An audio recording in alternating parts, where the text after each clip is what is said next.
Sanibonani, isakhona inqothovu yamakoti waseNigeria. Lana-ke kwakusesekuseni, and I was pounding fufu. Ngumakoti nje ovuthiwe ngangingaxwayeli lutho, nenhliziyo yami nje yayinokuthula. Ngixakeke umuntu bengibuza ukuthi, "Awungasabi, ungasabani usami iy'nqumo zakho?" Isinqumo wasithatha nje ungadaki ukuthi umuntu uyamthanda and uyazi ukuthi umuntu uma uvuma ukuthi uyamgana egcineni kumele uye emagcekeni akubo. So nje ngangiyingqothovu impela ngiyiphendula. Hey bababazi abathi hayibo, asisazi thina into enje. Hayibo yazi siyitshela ukuthi nje uzobe uyitotosa nje ungakwazi kwenza lutho. Athi nayini naningazi kahle. Khona de bengibuza ukuthi hayibo usibara kasiyona ni something lalelani, usibara uyi something. Nizolibona ibhodi la elizovela ebhaliwe ukuthi donated by, bese ke kwabhalwa igama lakhe ke laphayana, ngoba usibarweni uyena wadonate ngama-light omgwaqo netiyela ngakubo. So nje mina ngumakoti we-something, meme ngibona nje bafisa nokuguqa phansi ngoba mina ngumakoti wendoda eyafaka itiyela nogesi endaweni esigodini. Hayi-ke lana-ke ngase sengiqiniswa-ke lana, umakoti nje wala uyaqiniswa kwemlandeni nje yale ekhaya. Akekho umuntu wesifazane wako wadlwengula, so nje uyaqinisa ukuthi noma ikuphi la uhamba khona, noma ngaba bathakathi benzani but ungathinteki. Imfihlo-ke ngizokuxoxela yona la ukuthi, uyabo la sime khona phakathi negceke, njengoba simi kanje, kungcwatshwa ubaba wakhona la. Ngokosiko lwabo, ubabezala wami njalo, ngingasho ukuthi ubaba wakhona ngazuthi ngiya eShludo wami lo mndeni angiyinyezi ngawo. Ubabezala wami wafihlwa khona la, njengoba simi kanje simphambi kwekhanda lakhe. Bangitshela-ke nje lokhu ukuthi kwenziwa kanjalo emndenini wabo uma bekushone ubaba wekhaya, uma bekudlula ubaba wekhaya. Hibo ngathiwa ngathi mina hayibo manje anenzi nini ukuthi umhlabathi ube ngathi uyigquma utshengisa ukuthi khona umuntu owafihla la, bathi hayi mbonga ubaba wekhaya nje senza ngale ndlela le. Ngezi umqondo bese uyabutho ingakho nezingane emidlala ibhola zingayeli ngalena, zingayi ngala phakathi negceke nje nomsindo omkhulu egcekeni abawenze, waxakaziswana nje ukuthi sesoxabana kuminyezwa negcekeni nikhulumela endlini. Hayi-ke sesimile-ke lana kwase kukhulunywa naye kubaba wekhaya ukuthi hayi nangumakoti ofikile-ke kwenziwa lolo siko lolo lokuqiniswa. Hayi nje la ekhaya banayo ihistory yokuthi mhlambe uyadlwengulwa nani ngiyuthandile lolo siko lelo-ke. Akuchithwa-ke la ekhaya futhi-ke mase nje sewenziwe lelo siko lolu-ke ngenhlanhla-ke vele bayithwele umuntu wayazi ukuthi ufunani. So no stress, ngangijabule ngaphakathi nje ngayikhethela into yami ngoba ngiyithanda. Ngangingadakiwe, ngangisober, so iy'nqumo zami nje ngisa-proud ngazo. Injengoba injalo-ke nje indaba. Ubhuti omdala la wayesekha inhlabathi-ke efuna ukusihlanganisa-ke ngayo. Kunamasosha-ke la eNigeria agadile-ke nje emgaqweni. Engeve ngijabulela meze ukuthi ngase South Africa bakithi bangeve bengiwelkhama kamnandi. Amanye amasosha engiphe nemali ayibo ngakho hlobo ngitshengisa uClicks waseNigeria ukuthi uhamba ngebhara nenyama nje uyakwazi ukuyikhethela ukuthi ngicane ngisela amaqatha awu-2 noma awu-3 yini. Ziyabuya la ngaya kwenye restaurant bathola ukuthi mina unga-South Africa, bathi nje noma isiphi isiphuzo engisithandayo ngizophuza ngingasajabule kanjena. Bangijabulela, bangihaga, bangidotosa, banginikeza ukudla, bathi nje ungakhokhi, bathi isho ukuthi ufunani, banginikeza nepizza yakho ningemnandi kanje. Hayi cha shame ngiwekhame kahle. Ngabona nalo bhutiye lo ekhaya ngimazi ukuthi uba igama lakhe kodwa sahlangana na kwenye restaurant. Hayi papa ngizobe ngenza nge-vlog uma ukuthi ngithola isikhathi. Bye. Hayi saseNigeria ngenza le vlog ilanga lalu-40 ukushisa kwalo. Ngase sengijuluke ngazama ukuthi ngigqoke ingubo eyithiriba ngithi mhlambe ezokushaya umoya ayilutho. Angifuni umuntu ozongikhomentela umsangano kule vlog. Oqala nje ubhuti amasemzini weyinyanga thina izulu sithumela through your account. Sibhedelwa thina. Hayi-ke hamba la ngiyothenga into ey'ncane zokupheka ngiyingqothovu. Hayi ngidlule la sitolo sey'ngane ngiyibone ikhumula iy'uniform zishintshe, ngiy'buze ngithi hayibo isitolo sabo bathi ayisabo bayasivula nje mebuye esikoleni bayikhokhela ne-school fees ba-independent. Ngathi wow, ngathi ngiyabheka ngapha eceleni nanginomfundisi uyakhuleka khona la emakethe. Ngithi hawu, yazi eNigeria udinga ishindongo ukuze nje ube nesonto noma ikuphi la ungeze uthole khona ilanga uyama nje ushumayela. Ngadlula la ngiyothenga otamatisi. Vele uthengeke eNigeria ungakhalanga. Ngakhala ngathi hayi my friend, this thing costs so inobi me go buy this thing make it 1000 naira ngathi nje uba ngeke ngithenge itamatisi ngo-2000 naira, make it 1000 naira my friend. Azithi manqa la maza semamuvi ngathi bamfuna ukusala mina ngiwala. Yabo nje ngwasebengixoshile eSouth Africa bathi ngingasabuyi. Kufanele nje ngisheshe ngijwayele zonke izinto zala. Ngixoshiwe mina eSouth Africa bathi ngihlale ngingasabuyi. Umamezala wami ngamqala indaba wahleka wathi bakujwayela kahle bakuthumela ngezulu thina. Ngathi yes ma, hayi ke thina ke sithenga ikhapho sama noodles because sibaningi ngizobe ngibuye. Thenga idatha wena mntakama, uhlala phansi ngixoxela indaba. Ngifuna ukukuthatha ngikubeke eNigeria kuba ngathi uke wayo ungakazi uyi. So la banginokubona ke ingane seyihleli la njalo untambama kukhona nangubhuti eyifundisa la. Sengiyabuza ke njengomalumekazi weingane ngithi bashaya. Sekwenzakala la wathi hayi malumekazi thina sirich kabi la ekhaya, kunothisha nje ofikayo ezosinikeza ama-extra classes so sisuke sifune hobe nje kumnandi kanjani uthisha ubhala khona obondeni olubiyela umuze nje angina-stress.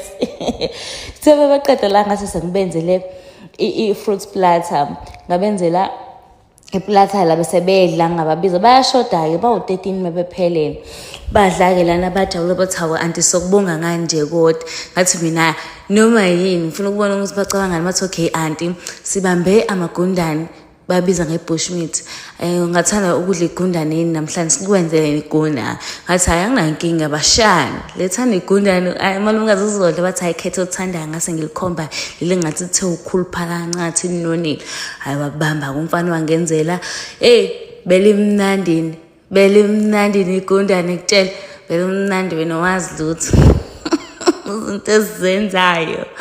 Hayi lana-ke ngithatha i-walk nje ehlathini ngiyihambela kose bayingxoxela iy'tori ey'ningi ebusuku ngale hlathi bethu ngizosaba kanti cha ngifuna nje u-experience yonke indawo. Ngahamba ngehlathini bengigadile la ama-security ami lawo ama-bodyguard ami lawa angigadile nkosi yami aqapha ukuphepha kwami afike la bhukuda ngababuka bebhukuda nje. Yaze mnandi impilo yasemakhaya. Hayi ngase ngithi uthi-ke sengibuya namanzi akhona egcekeni kodwa nje ngifike empompini sengifike emfuleni amini ngibuya nawo. Ikopaphi impilo yami sithando sami? Ukope kaphi baba? Uma abantu bayilobelela umakoti owavuma engasisona esidakwa ngangiyisopa nje ngihlangana nalo muntu ngavuma ukuthi ngiyamthanda. Ngase ngihamba ngekhaya lakhe ngoba vele umuntu uma eganile kufanele ayiganele khona. So bebe decide ukuthi bebe ngibona njenge-braai pack bengihlinza okwabo lokho bazenzela into abayithandayo kumakoti wabo wazivumela yena kobe kuyi-risk yami leyo. Manje wena mkhulu ukope kaphi? Uhlabe kaphi baba? Xoxela mina ngizwe. Kuphi la ohlubuka khona wena? Cause vele nami isifiso sami akusiko ukuthi ngingcwatshele ekhaya kithi. Cause umuntu uma esephumile wagana wayikhethela impilo yakhe ukuthi mina ngithanda ukuba la mina angcwatshele la aganele khona. Vele nami angifuni ekhaya ukungcwatshela ekhaya ngiyintombazane ngumuntu wesifazane ngingcwatshele ekhaya. Fanele ngingcwatshele emzini wami. So uma kuyibona abadecide ukuthi bangenza i-braai pack bangipheke sekukubona ukuthi badecide ukungcwabe ey'swini zabo or bazongeka nje kuze kushaya isikhathi sami uNkulunkulu angibize bangingcwabele khona la ngi-right la ngikhona. Ngi-right mkhulu musani ukulanda kangaka senifuna ukukhontrola wonke umuntu ukuthi impilo yakhe fanele ihambe kanjani. Ningalandi kakhulu baba. Manje ucabanga ukuthi impilo yami ile CD yakho owawujwayele ukuyidlala eneyi-trash obuyikhiphe isingasaqhubeki uyiphefumulela uthi haha bese uyirapha esikibheni sakho esingcolile iphinde uyiphindisele kwi-DVD. Musani ungabi nama-passports nokuphuma nje indawo uphuma ezweni lakho. Abanye benu kubenza ngazi ukuthi umqondo omncane indlela abaphawula ngayo ey'ntweni. Uyabona njengoba ngila noma ngabe yini eyenzakalayo kumina kuyobe kuyimphumela yey'nqumo zami. So ngiyekeni ngiphile ngaphansi kwey'nqumo zami. So ungenze ngazi ukuthi une-care ngami ekubeni ungibhuqa. Ngithanda ukubhuqa mina, ngikaze ngaba uzincinci. So ngiyazi umuntu uma ngabe eshinto sakungibhuqa. Uma bethwale ngami khona kunani, cause mina ngizivumele. Ngifike ngikhuluma umuntu esase-South Africa, uthi hayi abami ngani bayoka. Usehambile-ke umuntu, angazi ukuthi why ni-complainer cause angiphefumuli nane-oxygen ephefumulwa yena, ngihambile.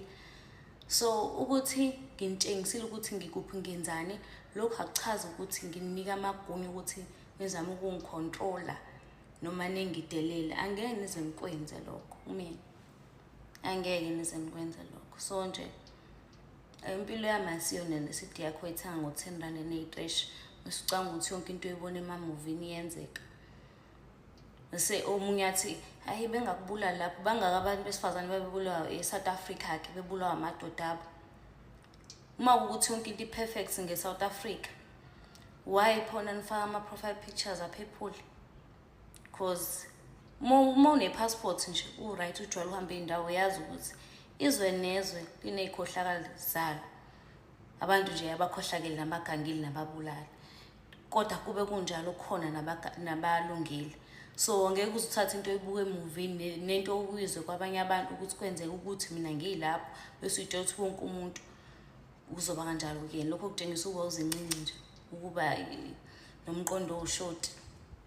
So ngathi ungaphawula into usuyihlazeke kahle wayicabanga bese ukuma uphawula-ke. Ngi-right mina yabo, njengoba nje lo muntu ngimaze, ngicabanga ukuthi manje unyaka wesi-7, angiyazi impama umuntu wesilisa mina, ngikaze ngihlukunyezwe, ngishaywe, ngibhonwe, ngibe no-blue eye, no.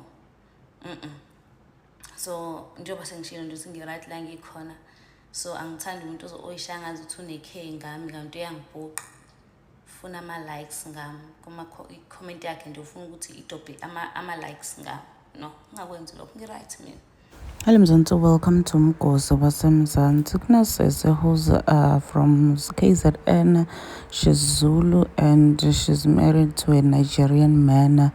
So recently bekangekho hambile eNigeria ekhaya phela visiting her in-laws. So she was doing vlogs, posting lapha ku TikTok. Bantu abaningi bebawajabulela ngendlela lesimanga, bathi bayaqala nje kubona seslu shade nel-Nigeria ulo-Tanzania nel-Nigeria aya eKhabondota, because normally they are always here in South Africa. Siboni ubahamba, hence why labanye abantu baze babuda ukuthi niya nini kanini bo-Nigeria bo-Malawi lani kanele khona. So lo sesi began ama-vlogs showing people ukuthi eNigeria kunjani, baphila njani, apheka, doing all things labo makoti batendako. So there were comments whereby people were dragging her, saying ukuthi akasabi ukuthi batothwala ngaye and stuff. So people were just saying ukuthi yana uganele zayi usale hlala lapho ungasabuyi. And she was like responding to those people saying ukuthi noma ngabe batothwala ngaye akanandzaba sinqumo sakhe latendele sona lesi.